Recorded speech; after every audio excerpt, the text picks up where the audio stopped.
আসসালামু আলাইকুম প্রিয় দর্শক, ওয়াজহাস মম কিচেনে আজকের নতুন পর্বে আপনাদের সবাইকে আবারও স্বাগতম জানাচ্ছি। আমার আজকের রেসিপি পাট শাকের মজাদার ভর্তা। এই ভর্তাটি তৈরির জন্য আমি আজকে 1 আটি পাট শাক নিয়েছি। বেশ কয়েকবার পানি পাল্টিয়ে ভালো করে পরিষ্কার করে ধুয়ে নিয়েছি। ধোয়ার পর শাকগুলো একটি স্ট্রেনারে রাখবো, যাতে শাকের মধ্যে যে পানি আছে তা ঝরে যায়। এবার শাকগুলো আমি ছোট ছোট করে কেটে নিচ্ছি। পাট শাকের এই ভর্তাটি এতই মজা যে শুধুমাত্র এই ভর্তা দিয়েই সব ভাত খেয়ে ফেলা যাবে।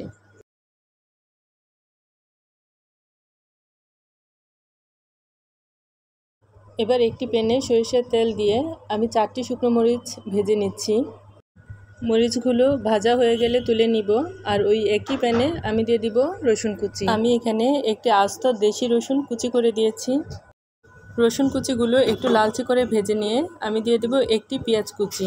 আমি এখানে মাঝারি সাইজের একটি পেঁয়াজ কুচি করে দিয়েছি। দর্শক, আমার ভিডিও যদি ভালো লেগে থাকে প্লিজ আমার চ্যানেলটিকে সাবস্ক্রাইব করবেন আর পাশে থাকা বেল বাটনটি বাজিয়ে দিবেন। এতে করে আমি নতুন ভিডিও আপলোড করার সাথে সাথেই আপনি নোটিফিকেশন পেয়ে যাবেন। আর রেসিপিটি ভালো লেগে থাকলে প্লিজ একটা লাইক দিতে ভুলবেন না। ফ্রেন্ডস আর ফ্যামিলির মধ্যে শেয়ার করে সবাইকে দেখার সুযোগ করে দিবেন। এবার পেঁয়াজ কুচি ও রসুন কুচির সাথে কিছুক্ষণ ভেজে নিব। পেঁয়াজ ও রসুন ভাজা হয়ে গেলে কেটে রাখা পাট শাকগুলো দিয়ে দিব। এভাবে নেড়ে চেড়ে পাট শাকগুলো পেঁয়াজ রসুনের সাথে মিশিয়ে নিব। এখানে কিন্তু আমরা ভুলেও কোনো পানি দিব না। শাক থেকে যে পানিটা বের হবে তাতেই কিন্তু শাকগুলো সুন্দর করে সিদ্ধ হয়ে যাবে। আমরা হাই হিটে 2 থেকে 3 মিনিট এভাবে নেড়ে চেড়ে শাকগুলো সিদ্ধ করে নিব। আপনারা দেখতেই পাচ্ছেন শাক থেকে কিন্তু অনেকটা পানি বের হয়েছে। আর এই পানিতেই আমরা শাকগুলোকে ভালো করে নেড়ে চেড়ে সিদ্ধ করে নিব।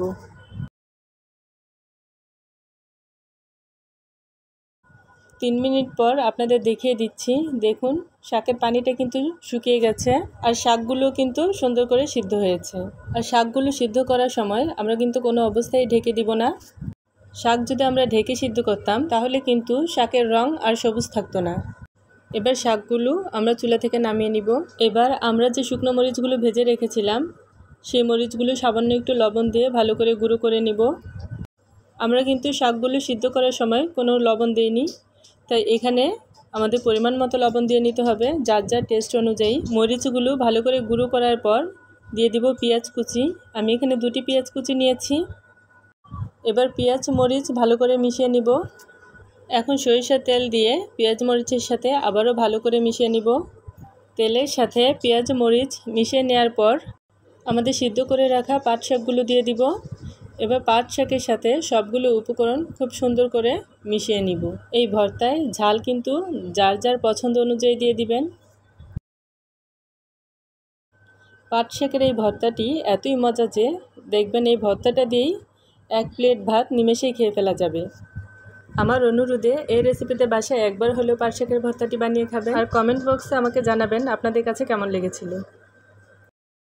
সবাই ভালো থাকবেন। আল্লাহ হাফেজ।